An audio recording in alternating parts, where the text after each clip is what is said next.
వీళ్ళు తలుచుకుంటే కొత్త మాయా ప్రపంచాన్ని సృష్టిస్తారు. ఉన్నది లేనట్టుగా చేస్తారు, లేనటువంటిది ఉన్నట్టుగా కనిపిస్తుంది.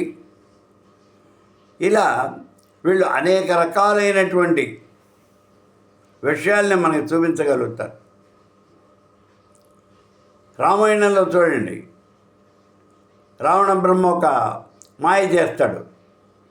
రామలక్ష్మణులు ఇద్దరిని చంపేశాను అని చెప్పి వాళ్ళ తలకాయలు సీతకి చూపిస్తాడు. ఇది ఒక మాయాతంత్రం. అలాగే మేఘనాథుడు మేఘాల్లో నుంచి యుద్ధం చేస్తాడు.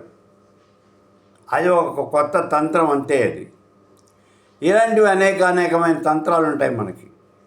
ఈ తంత్రాలన్నీ కూడా వీళ్ళు అంటే వీటిల్లోనే ఒక గొప్ప తంత్రం ఉంది చూడండి, ఘటికా సిద్ధి.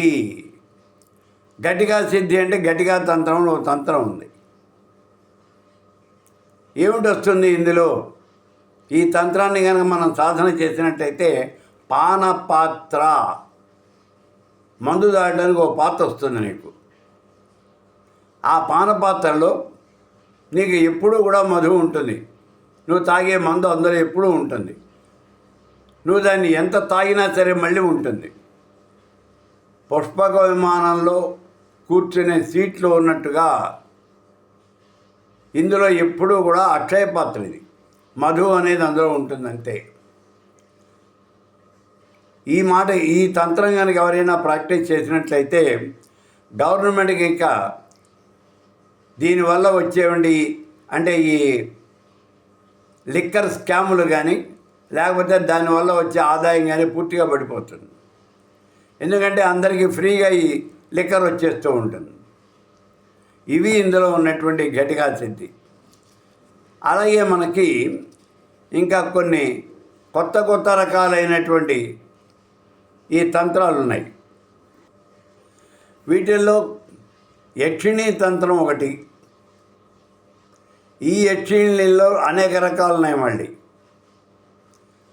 ఈ యక్షిణీ తంత్రాన్ని కనుక మనం సాధన చేసినట్లయితే ఒక స్త్రీ అదృశ్యంగా నీ దగ్గరికి వస్తుంది. నీకు కనిపిస్తుంది, మిగిలిన వాళ్ళకి కనిపించదు. నీకు కావలసినటువంటి పనులన్నీ కూడా చేసి పెడుతుంది. అన్ని రకాల పనులు చేస్తుంది. అలా యక్షిణీ తంత్రాన్ని సాధన చేసేవాళ్ళు చాలామంది ఉన్నారు. ఇలా అనేక రకాలైనటువంటి తంత్రాలు ఉన్నాయి. వీళ్ళంతా కూడా ఐహికాలను సాధించేవాళ్ళు.